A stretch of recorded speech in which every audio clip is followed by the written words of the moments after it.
Good afternoon, everybody. Dave Neal here with your Monday afternoon rush hour podcast. It's January 20th, 2025. Happy Martin Luther King Jr. Day and happy Inauguration Day. These are the stories we've got for you in this episode. I've got box office updates as Mona 2 dominates another weekend, and I'll share what comedian Whitney Cummings had to say regarding Blake Lively referring to herself as Khaleesi from Game of Thrones.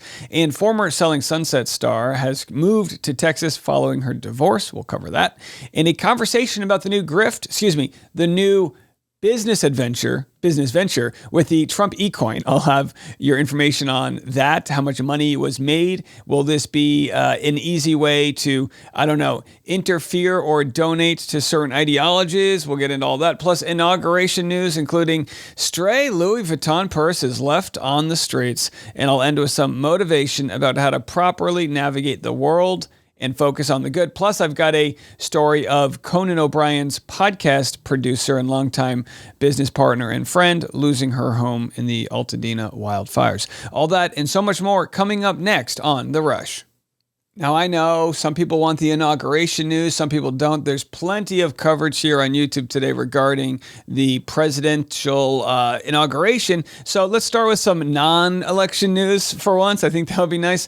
Mona 2 passes $1 million at the box office. It opened, Thanksgiving weekend, and it just consistently has been raking in money, $13 million over the weekend. So good on them. Let's go. So we've been covering, obviously, a lot of the Blake Lively versus Justin Baldoni stuff going on. Everyone's got an opinion. And here's comedian Whitney Cummings. She posted, Khaleesi, dude. She says, I'm late to the party, but Blake compared herself to Khaleesi. And again, these were in the private text messages that were unearthed when Justin Baldoni sued her and Ryan Reynolds for $400 million.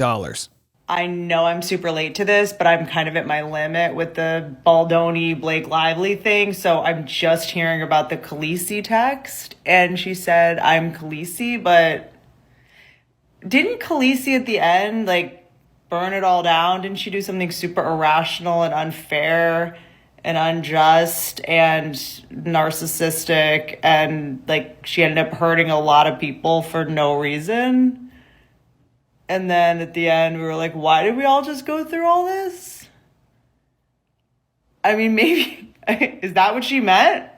Yeah. I go back into the archives and look at Game of Thrones and go, And so then the dragons are supposed to be Taylor Swift and Ryan Reynolds.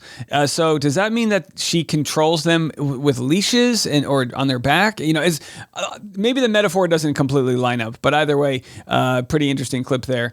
We don't have any other Blake Lively news to get to today regarding their lawsuits, but time's a ticking, and pretty soon I'm sure we'll get a response to his $400 million lawsuit, and we'll see if this thing's going to settle. As we made a YouTube video today discussing the idea that she could settle and just not want to deal with it, or are they going to dig in and will Khaleesi rain down the fire? We'll see. Christine Quinn has a new life and home in Texas with her son after divorce. Says she's really grateful. Of course, she had that really ugly divorce. There was orders of protections. And anyway, she said, you know what? I'm out of LA, which, when you have a kid, it's a good idea. Not because I think LA's a bad place, but, sometimes you just need to be in an environment that's not the overwhelming, and clearly the toxicity of being on Selling Sunset was pretty crazy stuff. I think it's actually less. So as an adult, I dealt with LA perfectly fine. I really enjoyed being there. But I think would I want to raise my child there and then have my child have to deal with all the other people that live there that are kind of everyone's out for their own thing, and celebrity culture and fame is put up at such a high value. It's like maybe Christine just wants her kid to experience what it's like to live on a cul-de-sac, go to a school where people aren't worried about your Louis Vuitton purse or whatnot. I don't know. Maybe. We'll have to see. All right, so this is a sad story we're going to get to, but it's I thought a meaningful one to share. Conan OBrien, his podcast friend, producer, and I think personal assistant, Sona, discusses losing her home in Altadena at the LA wildfires. Acknowledging that, Sona, you lost your house. Yeah. And they're I thought I would last longer before I started crying. We talked about Altadena a lot, and we joked about it a lot, but it is a really special place. Yeah. It was an incredible place to raise my kids.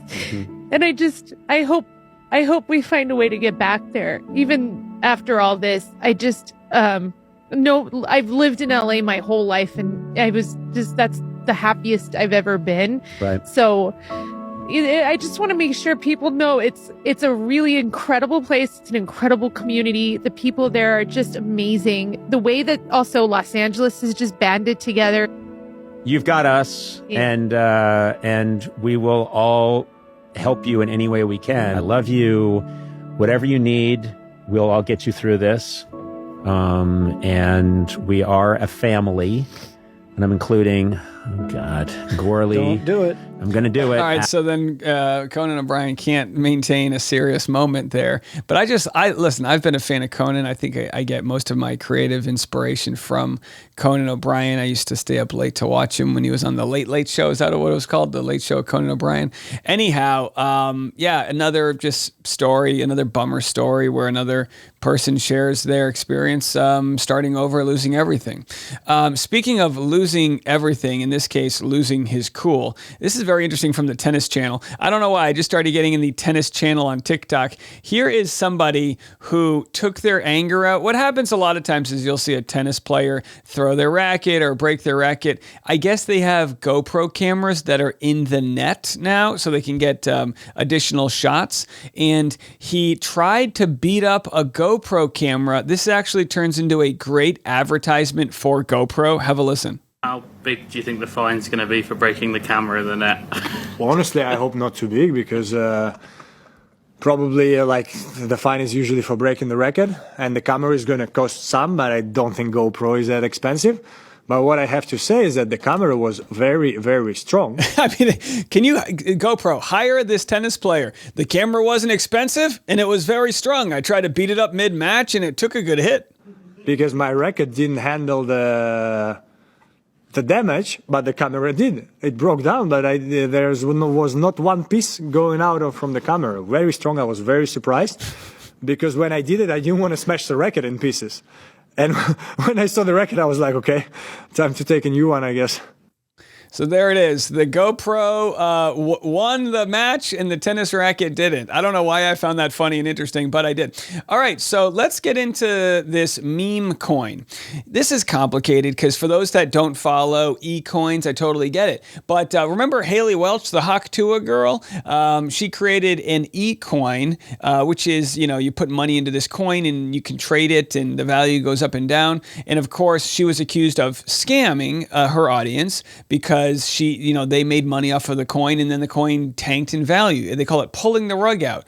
Well, now President Trump, who was became president for his second term today, he created his own meme coin, and it's raising concern with people because will this be a way for foreign governments to exchange money, for other items? When he had his hotel, you could have foreign leaders decide to pay to stay at the hotel, but they're really putting money through a hotel.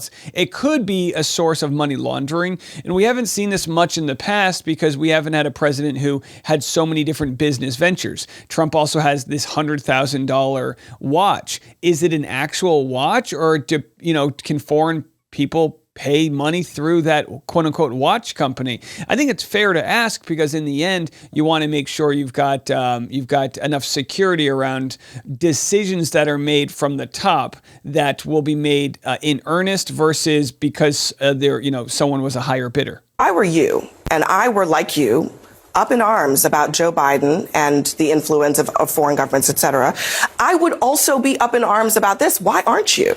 You guys are claiming things that I don't know are true. You're saying he could be bought. Foreign governments might do this. He's making money right now. Exactly. Right now. He's making money right now. So he is a private businessman and has been his entire life. He is not in politics. Catherine wants to get in here. Go ahead, Catherine. If I were you, so I find this very interesting because I think we need to hold our political leaders accountable regardless of if they're Republican or Democrat. And if there are any instances where a Democrat is grifting and making money when it's like, look, you can't have those conflicts of interest, I would hope that everyone would call them out as well. Here is more of the conversation. Washington Post, Catherine Ramble discusses how Trump became a crypto billionaire overnight. Again, this happened over the weekend before he became elected. I wonder if this was done before the election because he wasn't officially in office. I'm not too sure. I'll have this story for you next. All right, here's a clip kind of perfectly describing how a crypto coin could be used to buy influence. There will be a reliable source of individuals, companies, and foreign governments that see buying these coins, these tokens, as a very convenient way to pay off the president for favors. You know, if you're the Saudi government, you no longer need to pretend to stay at a Trump hotel in order to give money to Donald Trump, to bribe Donald Trump. You can just show your digital wallet. Now, what's interesting, though, I actually found this really well-made TikTok here that describes why this is such a scam.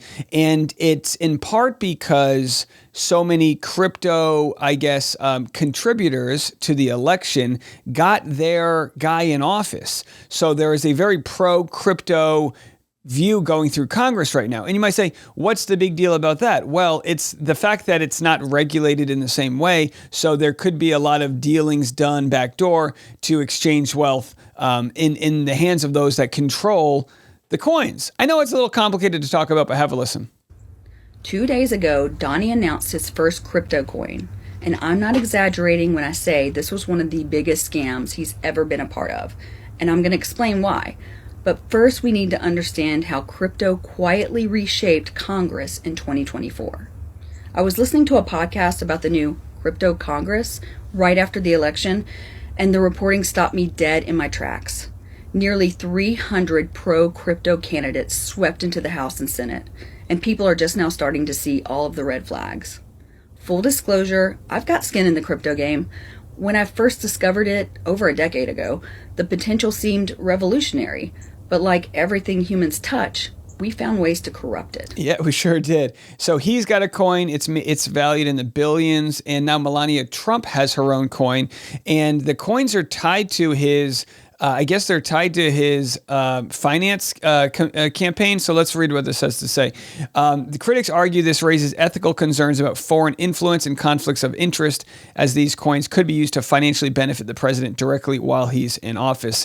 I don't even know, first of all, he's, no offense, but he's so old, he might not even make it 4 years. Actuarially speaking, there's a high chance that you don't live from the age of 78 to 82. It's like, you're at that age, ask Biden about it. You're at that age where you see a great shift in sort of the, the sundowning or whatever it's called. So I'm not really too sure how I feel about it, but again, it'll be generational wealth for the family. And speaking of generational wealth, I guess folks were just throwing around their Louis Vuitton bags. Someone ditched a Louis Vuitton purse to get into Trump's inauguration. Oh my goodness. Look at this. You are not allowed anything other than yourself, essentially, into this building. We're told no bags, you got to empty your pockets. So look what's happening. People are leaving their purses, emptying them, taking their cash out, taking whatever they can with them, but then leaving stuff on the ground. Brooks, come on over here. This is a Louis Vuitton purse over here. People are leaving book bags. I found some Lululemon book bags over here as well, and handbags, because again, you're not allowed anything you're not allowed to bring anything. All right, so there it is. The inauguration just became a flea market. Get down to Capital One Arena if you would like. Again, and of course, it's because it's inside due to the cold weather. Although I don't know if it's as cold as they initially thought it would be, but either way, it's also probably better for security to be inside. You're not going to get that show of force of what the sort of audience size looks like from the outside. I don't know if that was any of the factor to keep it inside or not. Not really sure. So before the election, we had breaking news, before the inauguration, we had breaking news that Biden issued more preemptive pardons for members of his family. We're going to break into this for a moment because we have some breaking news we want to share related to all this. President Biden pardoning his family members minutes before President-elect Trump is sworn in. I want to go to our senior legal correspondent, Laura Jarrett. Laura, walk us through it. Yeah, Lester, a rare and sweeping pardon here from the president in just his final moments while he still occupies that office, pardoning all of his living siblings and their spouses, including James Biden, Sarah Biden, Valerie Owens Biden, Biden. So he basically pardons anyone in his family. And again, he says it's not because they did anything wrong, but it's a preemptive pardon in case there's any sort of political, retribution done. So either way, that will leave people that are anti-Biden to think there must have been something more to the story here. But he's saying, no, it's just so that they don't have to deal with any unnecessary, targeting going on. Here's Kristen Welker in the response she got from Donald Trump when it came to him finding out that Biden pardoned his family. I just received a text from President-elect Donald Trump. He says this, quote, "It is disgraceful. Many are guilty of," all caps, "major crimes." Now, hold on a second. He also pardoned Fauci and others. So it wasn't just his family. There was other people that he pardoned just so that they wouldn't be, again, same thing, targeted. DJT. So this is coming in just right now, and it echoes some of the backlash that we are hearing from Republicans, some of his Republican allies, essentially saying these pardons by President Biden of the January 6th committee. Remember, President-elect Trump told me when I interviewed him in December they should all go to jail. Now, just the mere fact that he's saying out loud as the president-elect he thinks they should be in jail is significant. And that is likely what is behind President Biden's decision to pardon these people, to save them the strife of having to defend themselves legally. But, Hallie, to the point that you made earlier, politically. All right. So, yeah, a lot of political conversations going on. We're about to go into the find out stage of fuck around, find out, and see how much of what Trump said he would do he plans on doing, and also how much power the executive branch will have. That's really what we're going to find out in the next 100 days. Here he is, sworn in. And by the way, I'd be remiss if I didn't share this. I know a lot of people don't want to see this, but I'd be remiss if I didn't share it. It is a very important day for our country, regardless of how you feel about it. And my hope is moving forward that when I do cover political news, I try to keep it to the end of the episode. We'll give you your, the dumb gossip stuff up first. And then for those that can handle the political, we'll bring it to the back end. Today's a little different as we're a little political heavy. But anyway, here he is being sworn in as 47th president. Please raise your right hand and repeat after me. I, Donald John Trump, do solemnly swear. I, Donald John Trump, do solemnly swear. That I will faithfully execute. That I will faithfully execute. The office of President of the United States. The office of President of the United States. And will, to the best of my ability. And will, to the best of my ability. Preserve, protect, and defend. Preserve, protect, and defend. The Constitution of the United States. The Constitution of the United States. So help me God. So help me God. Congratulations, Mr. President. And there it is. All right, I got a couple more stories to get to. Let's take a quick break, and we'll be back with more inauguration stories next. All right, we've got tech giants hanging out with the cabinet at the inauguration today. The CEO of Google, along with Elon Musk and others, the head of TikTok, all there. And here's the report of why this may be concerning to have so much power in so few hands. The CEO of Google, Sundar Pichai, who's there, as well as Bezos, the founder of Amazon, and Tim Cook, the CEO of Apple, and Elon Musk from X, and not to mention all the federal contracts he has with because of SpaceX. All of them standing amidst members of the president's would-be cabinet, not yet confirmed. I can't help but think that if this had happened 4 years ago or 12 years ago, it would have been something of a scandal for these people who control information in the United States and the world. These are some prime seats. I was going to say, in an environment in which every single seat is accounted for, it really is something that they are in the room for this. I mean, not a lot of people can get seats to this. You've got 535 members of Congress. All right, so, the question's this. Do they have a point that 4 years ago this would have been a different story? Now, many have argued, well, Facebook and all these other social media platforms leaned liberal, and now this is just the pendulum swinging in the other direction.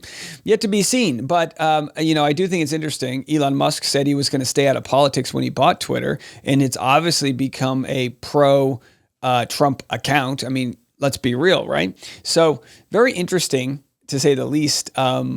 A lot of people are saying now that TikTok went dark for 12 hours. They're coming back and their Trump content is censored. People are saying their Martin Luther King Jr. videos were taken down from Facebook. I mean, there's going to be a lot of conspiracy theories coming up about what might be going on behind the scenes. An optimist might say, well, maybe if all of these tech giants put their heads together, they'll be able to battle any evil that might come up. I mean, I don't know, really. Speaking of battling the evil, you got to love TMZ for going for the story. How about this title? Mark Zuckerberg sneaks a peek at Lauren Sanchez's chest. Nice assets. Boy, you can't make this up. What a wild time. TMZ keeping up with the pivotal news here. Of course, Lauren Sanchez is Jeff Bezos' lady. And here it is. If you're listening on the audio only, I'll run you through a play-by-play.